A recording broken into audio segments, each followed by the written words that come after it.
Valley Mole. Hi, I'm David Smith and this is Valley Mole, the show that digs in and around Silicon Valley, searching for insights into technology news stories, the patent wars, and the business of startups. The Groupon IPO seems to be losing momentum. And the stock market gyrations are not their only problem. They just declared for the first half of the year that they lost $211 million in cash. They also had to restate their revenues for the first half of the year from $1.5 billion to $688 million. The revenues have come down by more than half. The CEO has jumped ship and joined Google, and it seems that the investors are nervous because insiders of Groupon are cashing out from the venture investment and will be cashing out from the IPO. Now, Groupon is unable to comment on these issues because it's under a quiet period restriction. Now, from the actual filing of the IPO to the IPO itself, when the shares are declared effective, there's tight regulation on what the company can and cannot say, where and how it says it. This is called the quiet period. And the quiet period was put in place as part of the SEC enforced regulations that came in to the US after the stock market crash. In the early 1930s, a whole new batch of regulation was put in place to protect investors. And the idea is that the whole SEC and the securities regulation in the US is primarily focused on disclosure. The company can sell bad eggs as long as it discloses their bad eggs. And the disclosure goes into the prospectus. Obviously, in the 1930s, you only had a prospectus. You didn't have Facebook and internet and LinkedIn and all those things to communicate, and Twitter to communicate with. The prospectus was the key document. And so the SEC forces the companies that are going through the IPO process. And remember, the IPO process is designed to enable the company to reach those unsophisticated investors, the mom and pops, Joe Public out there. And so the SEC forces the companies that are raising money from public investors to disclose fully in the prospectus their business, their financials, and any information that would have a material effect on someone wanting to buy or sell those shares.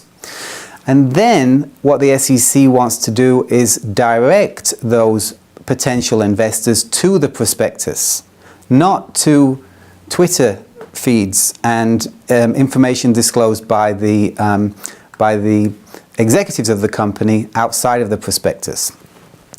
Now, the executives of Groupon may feel as though they're bound and gagged right now. All their communications via Twitter, via Facebook, their emails will be scrutinized by the SEC. In the Google IPO, you may remember that the Google founders were sanctioned for having a Playboy interview during the quiet period. Now, the whole idea is to restrict these executives from being able to hype the stock. As I said, what they really want you to do is focus on looking at the prospectus if you want information about the company. Don't listen to Twitter feeds and all those things. Now, there has been some comment in the press about whether the quiet period is now outdated. The prospectus, with its warnings and disclaimers, is no longer the only source of company information. But how else are you going to protect investors from overzealous promoters who are going to start hyping the stock?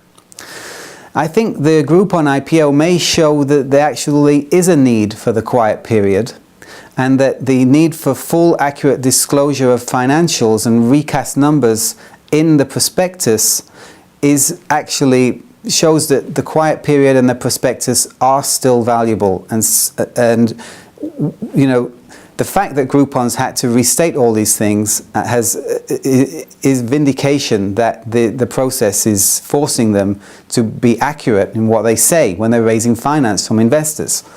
And they have to disclose the bad news as well as the good news.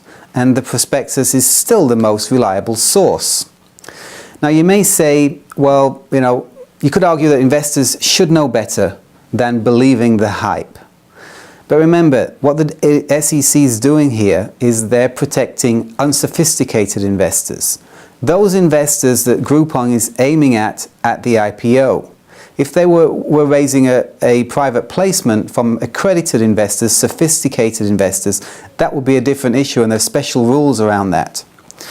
So the quiet period and accurate disclosure in the prospectus may be irritating Groupon, but it's probably protecting public investors. The IPO is being postponed now, and this might be for the best.